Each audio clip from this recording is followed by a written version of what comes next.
Welcome to SK குக்கிங்க. இன்றைக்கி என்னோட style தாங்க மில் மேக்கர் ஃப்ரை எப்படி பண்ணலான்றது பார்க்கலாம் வாங்க. அதுக்கு சுடுதண்ணியில் மில் மேக்கர் நல்லா பஞ்சு போல் ஊறி இருக்கட்டும்ங்க. சுடுதண்ணி கொதிக்க வச்சு அதில் நான் போட்டு ஊற வச்சுருக்கேன். கடாயில் ஒரு 3 டேபிள் ஸ்பூன் அளவு கொஞ்சம் எண்ணெய் தாராளமாக விட்டுக்கோங்க.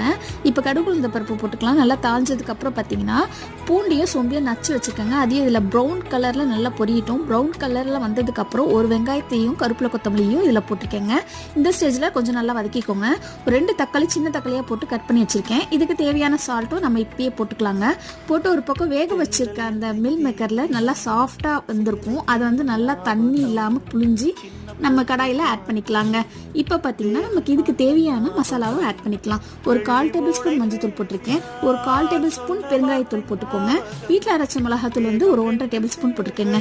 இதெல்லாமே சிம்மில் வச்சு அப்படியே ஒரு 5 to 10 நிமிஷம் வரைக்கும் வச்சுருங்க. நிமிஷம் கழிச்சு எடுத்து பார்த்தீங்கன்னா நம்ம மில் மேக்கர் சூப்பராக ரெடியாக இருக்குங்க.